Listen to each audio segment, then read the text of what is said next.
ito ay rated SPG. Striktong patnubay at gabay ng magulang ang kailangan. Maaaring may masiselang tema, lengguwahe, karahasan, sexual, horror o droga na hindi angkop sa mga bata.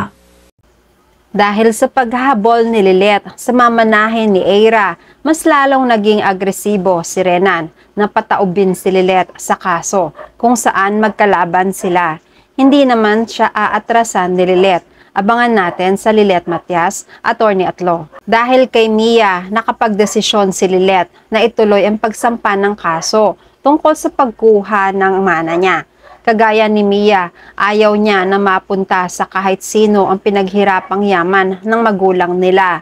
Tulad rin ng payo ni Kurt, mas mabuti na ang magalit si Eira kay Lilith kesa naman magising na lang silang magkapatid na naubos na ni Renan ang pamana ng nanay nila.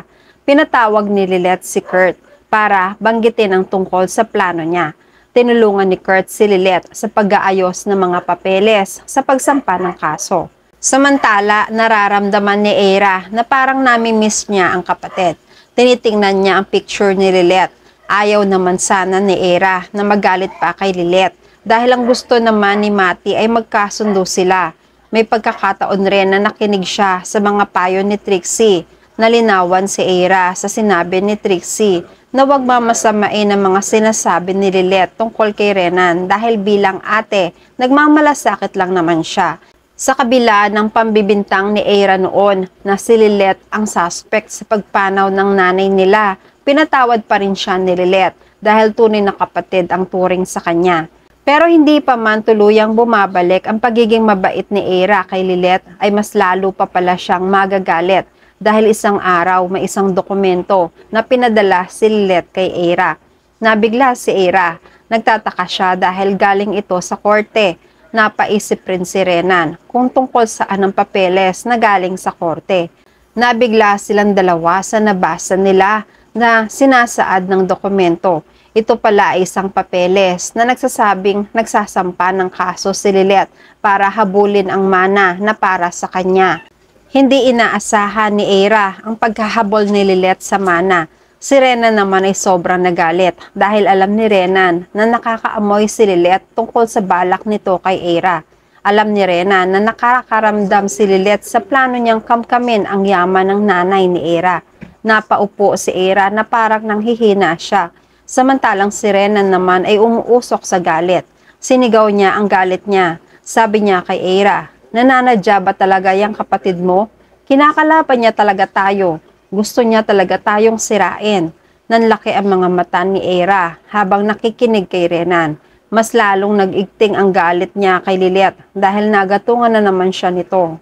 Kinabukasan, sumugod si Eira sa Pau para makipag-away kay Lilith. Galit na galit si Eira na sinabihan si Lilith ng masasakit na salita na kesyo naiinggit si Lilith sa kanya.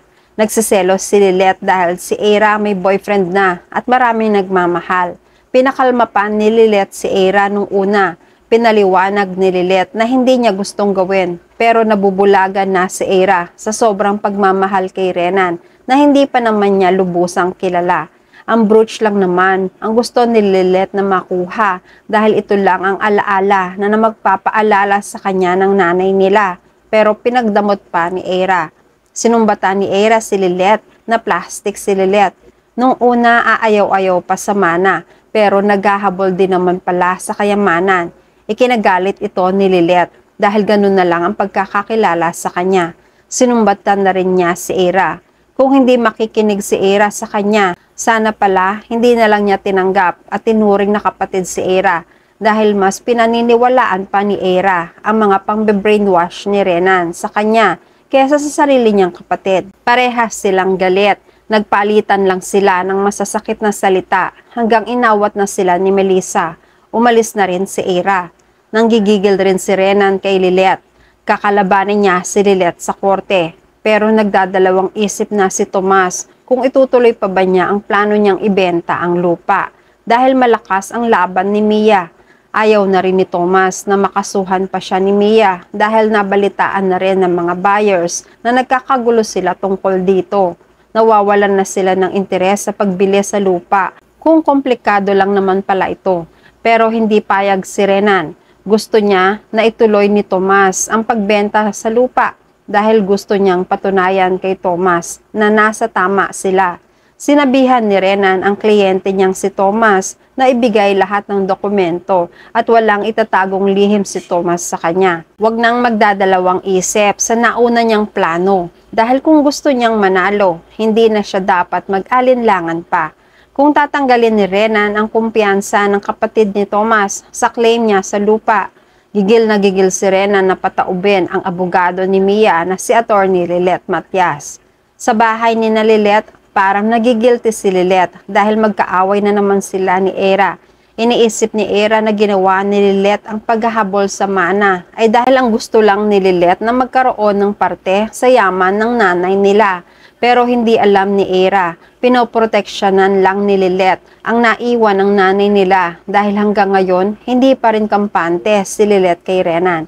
Ayaw ni Lilet na masimot ni Renan ang kayamanan dahil sakaling masimot ni Renan ang parte ni Era, ibabahagi ni Lilet kay Era ang natitirang kayamanan na makukuha niya sa mana.